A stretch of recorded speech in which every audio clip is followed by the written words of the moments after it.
ശരിക്കും പറഞ്ഞാൽ കേരളത്തിൽ ജീവിച്ചിരിക്കുന്ന ഏറ്റവും വലിയ മജീഷ്യനാണ് ഐസക് എന്ന് പറയുന്ന ആള്. ആരാധകരെ കണ്ട പണമില്ലാതെ പദ്ധതികൾ പ്രഖ്യാപിക്കുക, എന്നിട്ട് പണം എവിടെ എന്ന് ചോദിക്കുമ്പോ നിങ്ങൾക്ക് എന്താ അറിയാം, ഇത് ഇന്റഗ്രേഷൻ അല്ലേ? ഒരു പുതിയ വാക്കാണ് ഇന്റഗ്രേഷൻ അല്ലേ? ഇത് വിവിധ വകുപ്പുകൾ തമ്മിലുള്ള നിലവിലിരിക്കുന്ന പദ്ധതികൾ തമ്മിലുള്ള ഒരു ഇന്റഗ്രേഷൻ അല്ലേ എന്നിരിക്കും.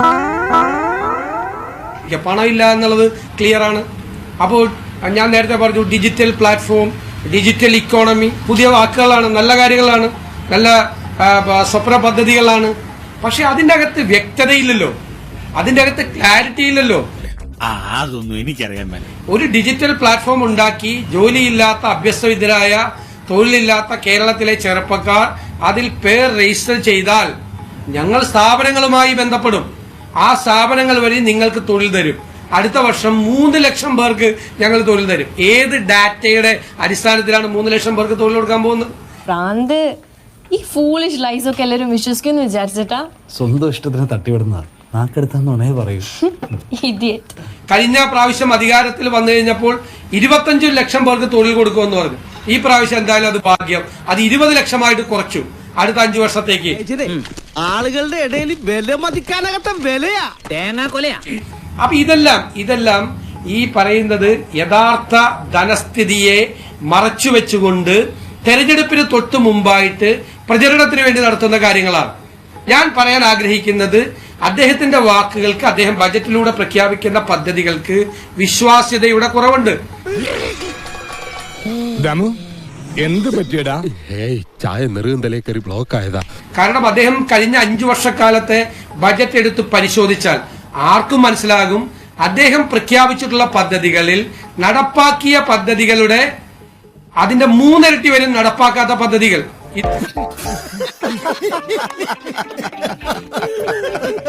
ഇതുപോലുള്ള ഇത്രയും നല്ല പേര് കണ്ടുപിടിക്കാൻ ഐസക്കിനെ പോലെ ഒരാൾ കേരളത്തിലില്ല. ഏത് പദ്ധതിക്കാണെങ്കിലും അതിന് അദ്ദേഹം ഇങ്ങനെ സംസാരിച്ച് വേറെ അതിനൊരു ഉദാത്തമായ മാനം കൊടുത്ത് നമ്മളെ കൂടി അങ്ങോട്ട് കൂട്ടിക്കൊണ്ടുപോകും. ഞാനിതിലൊക്കെ പണ്ട് വീണുപോയിരുന്ന ഒരാളാണ്. അദ്ദേഹം ഇത് പറയുമ്പോൾ ഞാൻ ഭയങ്കര ആവേശഭരിതരായി ഇതൊക്കെ കേട്ടുകൊണ്ടിരുന്ന ഒരാളാണ്. പക്ഷെ ഇത് യാഥാർത്ഥ്യത്തിലേക്ക് വരുമ്പോൾ ആ യാഥാർത്ഥ്യവും അദ്ദേഹം പറയുന്ന കാര്യങ്ങളും തമ്മിൽ യാതൊരു ബന്ധമില്ല. കുഞ്ഞിക്കണ്ണ, കുറച്ച് എണ്ണയും കുഴമ്പൊക്കെ എടുത്തു വെക്ക്, വെള്ളവും ചൂടാക്കിക്കോ, ഒന്ന് കുളിക്കണം. ഞാനൊക്കെ പെട്ടുപോയത് ഇപ്പോഴും ഒരുപാട് ആളുകൾ പെട്ടു നിൽക്കുകയാണ്. നമ്മളിത് കഴിഞ്ഞ അദ്ദേഹത്തിന്റെ 10ാമത്തെ വർഷമാണ്. ഞാൻ അസംബ്ലിയിൽ MLA ആയിട്ട് വരുമ്പോൾ മുതൽ അദ്ദേഹം അവിടെ ഉണ്ട്, ധനകാര്യ കാര്യങ്ങൾ സംസാരിക്കും. സത്യം പറഞ്ഞാൽ ഐസക്കിനെ പോലെ ഒരാൾ അപ്പുറത്തുള്ളത് കൊണ്ടാണ് ഞാൻ എക്കണോമിക്സ് പഠിക്കാൻ തുടങ്ങിയത്. അന്നൊക്കെ ഐസക്ക് തുടക്കത്തിലെ അവിടെ ഇരിക്കുന്ന മുഴുവൻ ആളുകളെ വഴിതെറ്റിച്ചോണ്ടു പോകും.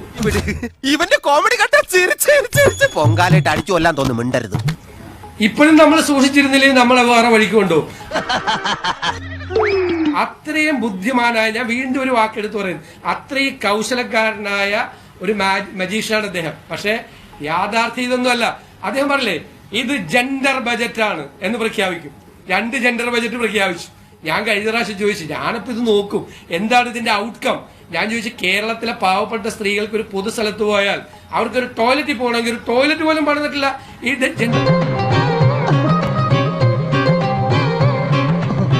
ജെൻഡർ ബജറ്റ് 2 പ്രാവശ്യം കൊണ്ടുവന്നു കഴിഞ്ഞിട്ട് ഇപ്പൊ വ്യവസായ ഇടനാഴി 5 കൊല്ലമായിട്ട് പറയാണ് വ്യവസായ ഇടനാഴി.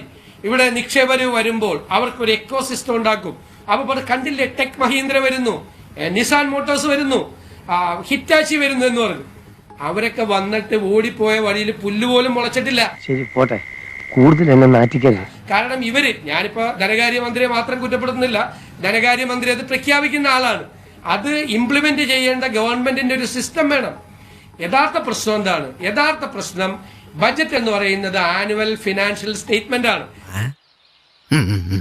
വാർഷിക വരവ് ചെലവ് കണക്കാണ്. ഈ വാർഷിക വരവ് ചെലവ് കണക്കിൽ നമ്മൾ ആദ്യം നോക്കുന്നത് എന്താണ്? യഥാർത്ഥത്തിൽ എന്താണ് വരുമാനം? അദ്ദേഹം അധികാരത്തിൽ വന്ന 5 കൊല്ലം മുമ്പ് പറഞ്ഞത്, എന്നോട് പറഞ്ഞത്, നിങ്ങൾ നോക്കിക്കോ സതീശ, ഞങ്ങൾ നിങ്ങളെ പോലെ അല്ല, ഞങ്ങൾ അടുത്ത 5 വർഷക്കാലം 30% നികുതി വരുമാന വർധന ഉണ്ടാവും, നോക്കിക്കോ എന്ന് പറഞ്ഞു. 10 കടക്കുന്നില്ല അദ്ദേഹത്തിന്റെ നികുതി വരുമാന വർധന. അദ്ദേഹം GST കൊണ്ടുവന്നിട്ട് ആ GSTയിലെ നികുതി ഭരണം തകർന്ന് തരിപ്പണമായി കിടക്കുകയാണ്. ഇന്ത്യയിലെ മറ്റ് സംസ്ഥാനങ്ങളെല്ലാം അത് റീകൺസ്ട്രക്ട് ചെയ്തു, അത് റീസ്ട്രക്ചർ ചെയ്തു, പുതിയ സംവിധാനങ്ങൾ ചെയ്തു, കുറവുകൾ പരിഹരിച്ച്. അദ്ദേഹത്തിന് KGST-യിലെ കുടിശ്ശിക പിരിക്കാൻ പറ്റിയിട്ടില്ല, ഇതുവരെ വാറ്റ് പിരിക്കാൻ പറ്റിയിട്ടില്ല. ഇതിൽ പ്രഖ്യാപനങ്ങളില്ല. ആംനസ്റ്റി തുടരും. അദ്ദേഹം പറയട്ടെ, കഴിഞ്ഞ പ്രാവശ്യത്തെയും കഴിഞ്ഞ വർഷത്തെയും അതിന്റെ മുമ്പിലത്തെ വർഷത്തെയും അദ്ദേഹത്തിന്റെ കുടിശ്ശിക പിരിച്ചെടുക്കാൻ വേണ്ടിയിട്ടുള്ള ആംനസ്റ്റി സ്കീം ദയനീയമായി പരാജയപ്പെട്ടു. എന്നിട്ട് അതേ സ്കീം കണ്ടിന്യൂ എന്ന് പറയാണ്. സത്യത്തിൽ അദ്ദേഹം ചെയ്യേണ്ടത് എന്താ?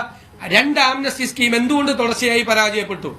അതിന്റെ പ്രശ്നങ്ങൾ മനസ്സിലാക്കി അത് കുറെ കൂടി ഭംഗിയായ രീതിയിൽ പരിഹരിക്കാൻ വേണ്ടിയിട്ടുള്ള ഒരു സിസ്റ്റം ഉണ്ടാക്കണം. ജസ്റ്റ് കണ്ടിന്യൂ ചെയ്യണമെന്നാണ് പറയുന്നത്. അപ്പോൾ നികുതി വരുമാനം കുറയാനുള്ള കാര്യങ്ങളെ കുറിച്ചുള്ള ഒരു ശാസ്ത്രീയമായ സമീപനം അദ്ദേഹത്തിന്റെ ബജറ്റിലില്ല. പിന്നെ കഴിഞ്ഞ 5 കൊല്ലക്കാലം ഞാൻ 1996 2001 അദ്ദേഹം ധനകാര്യമന്ത്രിയായപ്പോൾ എനിക്ക് ആ പരാതി അദ്ദേഹത്തെ കുറിച്ചില്ല, ഈ പരാതിയൊന്നുമില്ല. അന്ന് അദ്ദേഹം കർശനമായി എല്ലാ വകുപ്പുകളിലും ഇടപെടുമായിരുന്നു. ഇപ്പൊ ഒരു വകുപ്പിലും അദ്ദേഹം ഇടപെടുന്നില്ല. കാരണം എന്താണെന്നറിയോ? ദുർച്ചെലവ് നടക്കുകയാണ്. ധനകാര്യ വകുപ്പ് നോക്കുകുത്തിയായി നിൽക്കുകയാണ്.